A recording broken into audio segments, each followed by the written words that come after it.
మన సభ్యులందరికీ నమస్కారం.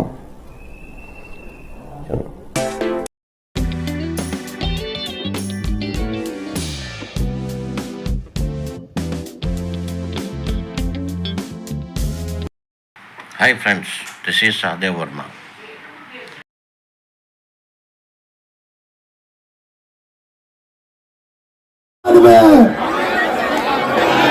दोनों हाथ उठा के के सम्मान में कोयला उनका, गैस उनका, बिजली उनकी, पानी उनका, सड़क उनका, स्टील उनका, सब कुछ उनका, हवाई जहाज उनका, समुद्री पोर्ट उनका। तो सब कुछ अपने दोस्तों के लिए और देश के बुजुर्गों के लिए। अगर आपके पास पैसा नहीं है तो उसके लिए हम लोग लड़ाई लड़ने को तैयार हैं, आर पार की लड़ाई लड़ने को तैयार हैं।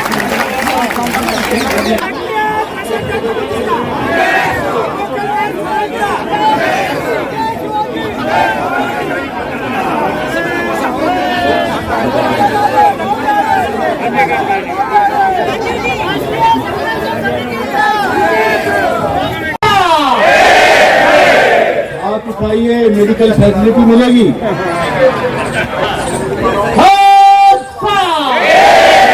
प्रतिपक्ष की जवाबदारी थी कि हमें जो है न्याय हमारा मिला दे दिया जाए।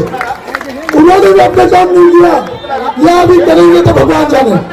इसके बाद में जो प्रतिभाशाली एमपीज है, जो प्रतिभाशाली मंत्रीगण है, उनकी भी कमी रही कि उन्होंने हमारी बात को, हमारी मांगों को या हमारे अधिकार पत्र को न्याय दिलाने में दम मिले। इसलिए सीबीडी मेंबर्स में जवाबदार है, जिन्होंने ठीक ढंग से हमारी मांग आएगा। और ये आशा करते हुए अभी तो क्रिकेट मैच हो गया, जब खिलाड़ी मैदान पे जाता है, मैं हारूंगा बोलते कौन भी नहीं जाता है, मैं जीतूंगा बोलते ही जाएगा। आप लोग खिलाड़ी लोग हैं, हम खेल रहे हैं, जीत के ही वापस जाएंगे। सावधान से रहिए, हमारी जीत 100% और हमारी तरफ पॉजिटिव इंफॉर्मेशन आप सब जगह भेजना होगा। लोकतंत्र का सबसे पहला सिद्धांत यही है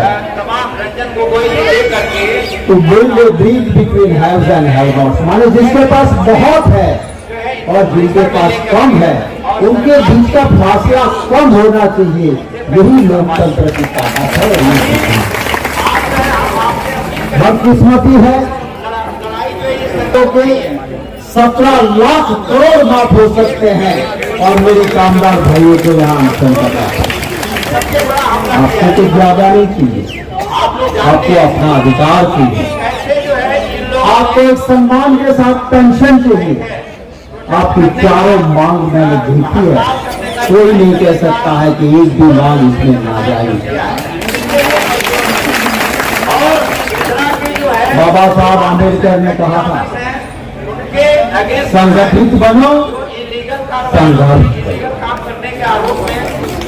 आप संगठित बने हैं और ये संगठन और मजबूत बनाना होगा। देश की आजादी के लिए हम लड़े, महात्मा गांधी जी की अगुवाई में लड़े। कहा जाता था वो अंग्रेजी करते अवसर की आप सब कुछ मंगल हो और आपकी बात सब सरकार में सुन ली जाए और आप सबका मंगलमय। धन्यवाद। सबको सर झुका के नमन करता हूँ, आपका क्रांतिकारी अभिवादन करता हूँ। अभी मुझसे पहले अध्यक्ष जी ने जब अपनी बात कही तो उन्होंने कहा कि ये जो मंच है ये कोई राजनीतिक मंच नहीं है। अब मेरे लिए ये बड़ी दुविधा हो जाती है। बोलूं फिर किसके खिलाफ? हमारे साथ बोलो। किसके खिलाफ बोलूं? आप बताइए, अगर प्रधानमंत्री जी आज आपकी पेंशन दे दे, मैं उनकी तारीफ करने के लिए तैयार हूं, दिल खोल कर उनकी तारीफ करूं। और अगर आपकी पेंशन नहीं दे रहे तो ये राजनीति का मामला है और हम ये बात कहेंगे कि प्रधानमंत्री ने आपके साथ धोखा किया है, आपके साथ अन्याय किया है। अब बताओ, ये राजनीति तो तय करती है कि आपको पेंशन मिलेगी कि नहीं मिलेगी। ये राजनीति तय करती है आपके घर का चूल्हा जलेगा कि नहीं जलेगा। ये राजनीति तय करती है कि आपके बच्चों के स्कूल की फीस कितनी होगी। ये राजनीति तय करती है आपके बिजली का दाम क्या होगा, पानी का दाम क्या होगा, अस्पताल की सुविधा मिलेगी कि नहीं मिलेगी। ये राजनीति तय करती है कि इस उम्र में आपको पेंशन मिलनी चाहिए कि नहीं मिलनी चाहिए। इसलिए राजनीति खराब है, उस राजनीति को दुरुस्त करना है और उसी को दुरुस्त करने के लिए आप लोग हैं। तो इनका दिमाग ठीक करने की मुहिम में मैं आपके साथ खड़ा हूं। मैं किसी भी तरह के मुझे माफ कीजिएगा अध्यक्ष जी, मैं आपको अगर मेरी बात बुरी लग रही है, मैं किसी भी तरह के आओ भगत तारीफ करने और जबरन तारीफ करने के बिल्कुल खिलाफ हूं। कोई सबला आदमी भी हो, मैं उसके खिलाफ हूं। प्रधानमंत्री ठीक से काम करेंगे, उनकी दिल खोल के प्रशंसा करूंगा। प्रधानमंत्री अगर कर्मचारियों के साथ धोखेबाजी करेंगे, उनके खिलाफ बोलूंगा। और मैं सिर्फ आपको यकीन दिलाने के लिए आया हूं, जब सदन में चर्चा होगी, आपका यह विषय, इसकी पूरी गहन जानकारी लेके, आपने कहा 1000 रुपए पेंशन वर्षों वर्षों तक आपको दी जा रही है। 1000 रुपए में तो 2 दिन गुजारा नहीं हो सकता इंसान का, 2 दिन गुजारा नहीं हो सकता। और पेंशन की मजबूरी प्रधानमंत्री समझने वाले नहीं है। उनकी उम्र तो 75 साल हो गई। 75 साल की उम्र में भी उनको तीसरी बार प्रधानमंत्री बनना है, उनको रिटायर नहीं होना है। वो लगातार काम करते रहेंगे। झुकाने नहीं है, और हम तो खुद झुके हुए हैं, नम्रता पूर्वक कर रहे हैं। लेकिन जिस दिन हमारा काम नहीं होगा, ये पता चलेगा, फिर आप हमारी कठोरता भी फिर देखिए। लेकिन आज हम लोग नम्रता पूर्वक सबका आशीर्वाद लेते हुए ये आंदोलन कर रहे हैं। लेकिन इसका मतलब यह नहीं कि हम कमजोर है। हम कमजोर नहीं है, हम वो ताकतवर इंसान हैं कि जो इतने बड़े सिस्टम के खिलाफ आज लड़ाई आप जीतने जा रहे हो। और इसका श्रेय आप सबको होगा, आप सबको इसका श्रेय होगा।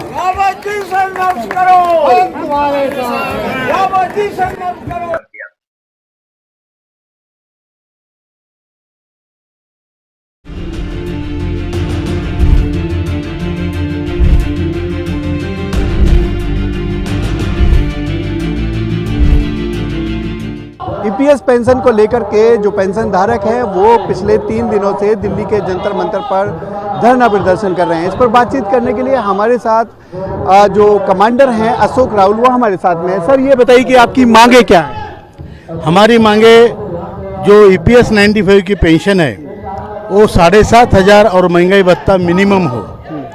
दूसरी हमारी मांग है, अभी कितना मिल रहा है? अभी 1000 रुपये मिल रही है, लेकिन 36,60,000 लोगों को 1000 से भी कम है।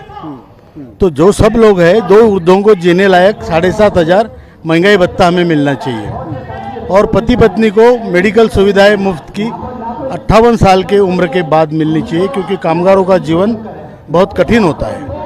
और तीसरी हमारी मांग है, जो सुप्रीम कोर्ट का हायर पेंशन के बारे में निर्णय है, उसे बिना भेदभाव के लागू किया जाए। उसमें exempted, non exempted, trust rules, ये सारी चीज़ें हटाई जाए। और जो सुप्रीम कोर्ट का निर्णय है उसे बिल्कुल वास्तविकता में लाया जाए। चौथी हमारी मांग है, जो लोगों को इसमें शामिल नहीं किया गया ये स्कीम में, उन लोगों को कम से कम 5,000 रुपये मानधन दिया जाए। ये 4 मांगे लेके हम चल रहे हैं। पूरे भारत में हमारा संघर्ष है। और आज यहाँ पर जो लोग आप देख रहे हैं, हजारों की संख्या में जो आए हैं, वो पूरे भारत से आए हैं, कई राज्यों से, अलग अलग राज्यों से आए हैं। और इतने लोगों की भावना, इतनी तीव्र भावना हम सरकार के पास पहुंचाना चाहते हैं। सर, इसमें लाभार्थी कौन कौन लोग हैं और इसके जो पात्र होते हैं वो कौन? देखिए, भारत सरकार के जो इंडस्ट्रियल वर्कर्स हैं, औद्योगिक क्षेत्र में काम करने वाले लोग, चाहे वो निजी क्षेत्र हो, चाहे वो स्टेट गवर्नमेंट के इकाई हो, या और चाहे वो केंद्र सरकार के PSUs हो, ये सारे लोग इसमें आते हैं। इसमें हॉस्पिटल, होटल से लेके बीड़ी कामगार तक, कोऑपरेटिव तक, आरटीसी तक, ओएनजीसी, एचपीसीएल, आपके सभी सारे कॉरपोरेशंस इसमें आते हैं। इसमें कारपोरेट सेक्टर भी आता है।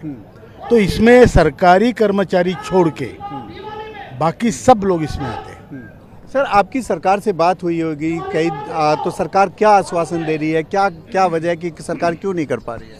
देखिए, हमारी बात तो आदरणीय प्रधानमंत्री से 2 बार हुई है, वो भी चर्चा हुई है, और उन्होंने इस विषय को समझा है और उन्होंने ये भी कहा है कि ये होना चाहिए, ये अन्याय है, ये उन्होंने मान्य किया है, और इसके ऊपर उनका आशीर्वाद भी एक प्रकार से है जो संकेत में हमें मिला है। लेकिन फिर भी आप धरने पे बैठे हैं, प्रदर्शन कर रहे हैं। अभी क्या है, हम आदरणीय प्रधानमंत्री जी से मिले 4 मार्च 2020 और 5 अगस्त 2021। उसके बाद निर्मला सीतारमन जी से हम 3 बार मिले। 4 श्रम मंत्री बदले हैं, चारों के सामने हमने कई बार प्रेजेंटेशन दिए हैं। Cabinet secretary, expenditure secretary, finance secretary, labour secretary, इनके सामने हमने पावर पॉइंट प्रेजेंटेशन करके सिद्ध किया है कि हमारा पैसा उनके पास कितना है। आज लगभग 11.5 लाख करोड़ इन लोगों के कॉर्पस फंड में है, उसमें 70-80 लाख हजार करोड़ इसमें ब्याज आता है, और ये बांटते हैं मात्र। ये सब आप ही लोगों का कलेक्टिव पैसा है? बिल्कुल हमारा पैसा है, और ये सांप बन के बैठे हैं ईपीएफओ। तो इसके लिए हमारी डिमांड है कि हमारी मांग पूरी हो, और अगर उसमें हमारे पैसों में ब्याज में अगर पूरी नहीं होती, हम ब्याज मांग रहे हैं असल नहीं, तो भारत सरकार उसमें थोड़ा सा योगदान करे, मे भी 4-5%, और हमारी पूरी मांगे पूरी होती है। ये हमने पावर पॉइंट प्रेजेंटेशन से सबके सामने सिद्ध किया है। तो अभी इतना सब कुछ करने के बाद में अभी तक इम्प्लीमेंटेशन नहीं हो रहा है, निर्णय नहीं हो रहा है, और रोजाना हमारे 200 लोग मर रहे हैं। ये एस्टिमेट है, बिल्कुल सटीक एस्टिमेट है। जितने विडो पेंशनर्स है उसको अगर कैलकुलेट किया जाए तो हमें पता चलता है कि रोजाना 200 की संख्या है मरने वालों की। तो ये तो किसी बहुत आपदा से कम नहीं है, और इसके लिए इस पर जल्दी से जल्दी ध्यान देना चाहिए, ये हमारी सरकार से विनती है। आप देश भर के अलग अलग इलाकों से आए, यहाँ पर 3 दिन आपने प्रदर्शन का, तीसरा दिन है। क्या सरकार का कोई नुमाइंदा आपसे बात करने आया? अभी 5 तारीख को हमें मंत्री जी ने बुलाया था, कामगार मंत्री डॉक्टर मनसुख भाई मांडविया जी ने, और उन्होंने कहा ये आपका काम बिल्कुल आखिरी छोर पे है, मैं इसको इम्प्लीमेंट कर रहा हूँ, लेकिन प्रधानमंत्री शायद उसको इम्प्लीमेंट करे, लेकिन या घोषणा करे, लेकिन अभी तक हमारा कहना यह है, जब तक हमारे खाते में पैसा नहीं आएगा हम किसी आश्वासन पे भरोसा नहीं रखेंगे।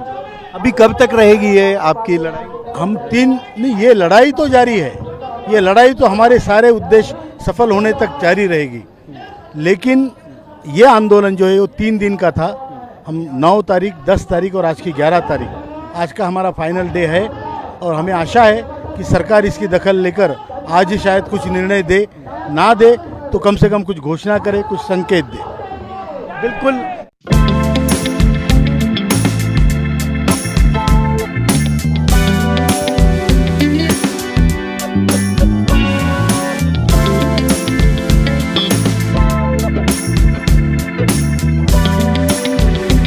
Let us hope for the best. మరి యొక్క కొత్త సమాచార వీడియోతో మీ ముందుకు వస్తాను.